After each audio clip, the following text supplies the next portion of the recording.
Hi, I'm Adolph Oliver, and this is the video clip about adding and subtracting fractions that have a common denominator.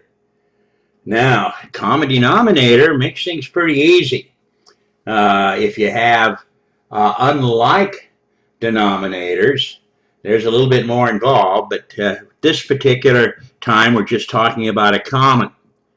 Now, again, remember the key, of course, when you add and subtract fractions is you have to have things that are the same size. And so, for instance, you see this one guy that we've got sandwiched in right here. The denominators are both 6x plus 36, which means they're the same size here. So all we need to do is add and subtract the numerators. Now, of course, the last thing you have to check once you do something like this is to see if you can reduce. Now, let's take a look. Here you go. First thing you see is that this is an add, so we know we're adding and subtracting. We take a look at the denominators. Well, we got lucky. We got a common denominator.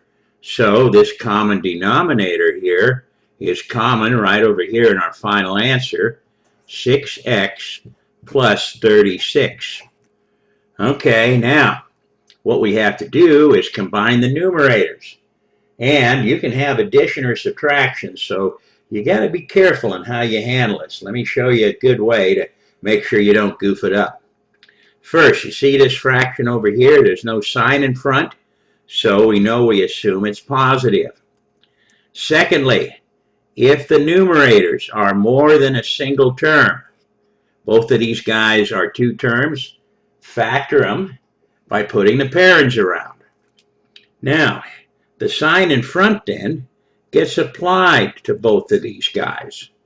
Well, we know a plus in front of parens doesn't change anything. So this is a plus x and a plus 4. Signs remain the same. This guy here, the same idea.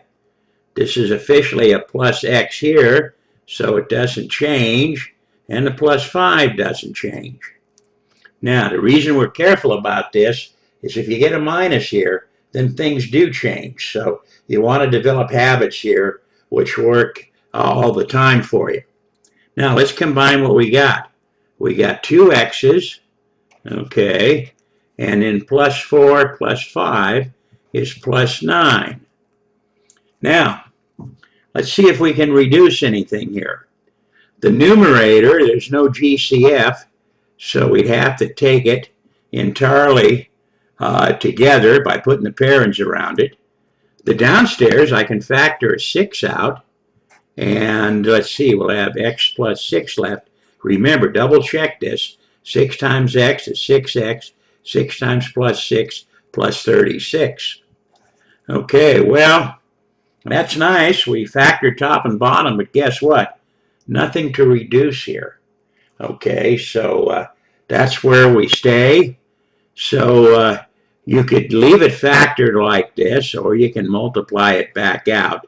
If you multiply it back out, remember, do not do any reducing or canceling then, because if you drop the parens, if you multiplied the 6 back in, you would not have single terms anymore. Okay, let's look at a subtraction example to begin with here. Here we go. Now, and this is, we're subtracting the fractions. Notice we got a common denominator here. So let's go set that common denominator up in our answer here. We got 12y squared. Now, this first fraction in front, you don't see a sign, so we assume it to be positive. Next thing, the numerators here are more than single terms, so put parens around it to make single terms out of them, because what you want to make sure is that the sign in front gets applied to the whole numerator. Okay, this first guy has a plus in front, so the signs are not going to change. This is officially a plus x, and the plus 5y remains that way. But now, do you see this minus? When we distribute it in, it's going to change the signs. So the plus x becomes negative x, and the plus y becomes negative y. Okay, always be careful with these signs and apply them to the whole numerator like we've just done. Okay, let's see what we got. Plus x and minus x knock each other out. 5y minus 1y gives me 4y. And there it is. Now look, we can do some reducing on this one. 4 goes once here. It goes 3 times into 12. And we can reduce a single y top and bottom. So what do we end up with over here? Well, on top we just have 1 times 1, which is 1. And on the bottom, 3 times y. Okay, there it is. So once again, be careful about these signs. Make sure you apply them to the whole numerator. Okay, let's now take a look at some more of these guys.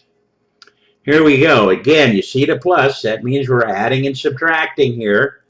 And we do have a common denominator. Okay, so here we go. Put that common denominator down on the bottom. Here it is. P squared minus 2p minus 15. There it is. Now, again, you have to be very careful with the numerators. So, again, this first fraction, you don't see a sign in front, so we assume it to be plus. But now, factor, put parens around these numerators. And the reason you're doing this is to remind yourself that the sign in front has to be applied to the entire numerator. Okay, well, this plus being applied to this first guy, plus doesn't cause the signs to change, so this will remain plus 5p minus 2, exactly the way it was here. Second guy, the same thing. Plus is not going to change any of this, so plus p plus 20. Okay, well now, what we do is combine these guys together. So I've got 5p plus another p. That's 6 p's. And minus 2 plus 20, I think it's plus 18. Okay, what we have to do now is factor the top and bottom to see if we can reduce anything. Remember again, anytime you end up with a fraction in a final answer, you must always reduce it. And of course, you got to factor the top and bottom of single terms before you can do that. Well, there's a common 6 upstairs, so I can factor that out. And I get what? P plus 3. Let's double check this. 6 times p is 6p. 6 times plus 3 is plus 18. Okay, that looks good. Downstairs, we got a quadratic here to factor. And there's a nice plus 1 in front, so we're going to try just good old reverse FOIL. So remember, what we want are two numbers, okay, that give me 15 here. The minus means I want the difference. Now remember, if this was plus, we'd want the sum. But since it's minus, we want the difference of these numbers to be 2. Well, that's not too hard to figure out. What two numbers multiplied together give you 15, whose difference is 2? I think it's 5 and 3, isn't it? Okay. Now, we know this is going to factor then into the following here. We'll have two binomials with p's in front. Now, what are the signs going to be? Well, we always look at the sign of the last term. Since it's minus, the signs are going to be one of each. So I'll just put the plus here and the minus here. You could do it the other way. It doesn't matter. Just make sure you got a plus and a minus, two different signs. Okay, now, whenever the signs are different, you got to play the bigger game. So the 5 is bigger than the 3. It has to go with the minus. Where'd I put the minus? Right here. Where's the only other hole left for the 3? There it is. So here's the factorization of that guy right there. We got it by good old reverse FOIL. Okay, oh, look at this. There is something we can reduce here in this final guy. The p plus 3 occurs in both of them. I'll put the final answer here where I've got a little bit of room. What's left then is 1 times 6, or 6 upstairs, and downstairs 1 times p minus 5, or p minus 5. There we go. Okay, can't reduce it any further, but this one here could be reduced, and this will sometimes happen when you add and subtract fractions. So always look to see if you can reduce them, because remember, standing rule, you must always reduce fractions and when they're final answers. Okay, let's look at this next guy. Now, once again, we're adding and subtracting. Add in this case. We got a common denominator. So that means put that common denominator over here in the answer. It's b squared minus 3b plus 2. Okay, now we got to add the numerators. But again, be careful how you do this. This first fraction, we don't see a sign, so we know we assume it to be plus. This first numerator has more than one term, so we put parens around it. This guy has just a single term, so we don't need to put the parens there. But the plus gets applied to the whole numerator, so that signs remain the same. This is plus b minus 4. And over here, the plus just gets applied to the 2, so that's plus 2. Okay, let's see what we got here. We got a single b, and we've got minus 4 plus 2, so that looks like minus 2. Okay, here's our final answer, but of course we've got to see if we can reduce this. And before we can do that, we've got to factor the top and bottom. Well, there's no GCF in the top, so the only way we factor it to a single term is play our old trick of putting parens around the whole thing. Downstairs, we got another quadratic that we can try factoring by good old reverse FOIL. So what I want are two numbers, okay, multiplied together give me 2. Now notice this, we got a plus here, so we want the sum of those numbers to be 3. Don't worry about the sign here, just the number. Well, what two numbers multiplied together give you 2 whose sum is 3? And that's real easy. How about 2 and 1? Okay, let's start factoring this up. Remember, we're going to get two binomials here, both of which have b to begin with. Now, notice this. The sign on the last guy is positive. That means our choices for signs are either plus times plus or minus times minus. Plus times plus would give you a positive.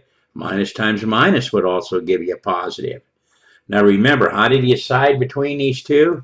You simply look at the center term, and whichever one that is, notice the center term is minus, so that means we take the double minus. Well, since the signs are the same, doesn't matter where you put the 2 and the 1, they're both going to be behind minuses. So here we go, the 2 and the 1. Okay, once again, we factored the downstairs into a single term, and notice there's something we can reduce here. The b minus 2 goes once up here, and it goes once here. So what do we have left? Again, I'll put the final answer over here. We have, let's see, upstairs just 1, and downstairs 1 times b minus 1. So b minus 1, there we go. Okay, well, you get the idea of how you add and subtract these guys. Let's take a look at a couple of final examples here. Okay, again, we're adding and subtracting, in this case subtracting. We have a common denominator. Okay, so since these are the same, you go ahead, put it over here. Here it is, we got 3v squared plus 12v. Okay, there's our common denominator. Now we got to get the numerator. Well, and many times we see there's no sign in front of this first fraction, so we know that everybody assumes that's plus. There's more than one term up here in this first fraction, so put the parens around it. The second fraction is a single term, so we don't need parens. Apply the sign to this whole numerator, which means the v plus 9 in parens. We know a plus means the signs remain the same, so I got plus v plus 9. Okay, that's what's the first guy is here. Now, the minus just gets applied to what this numerator is, so it's minus 5. Okay, let's see what we got. We got a single v. Here it is. Plus 9 minus 5 is plus 4. Okay, here we are. We got to check and see if we can reduce this. That means we got to factor the top and bottom.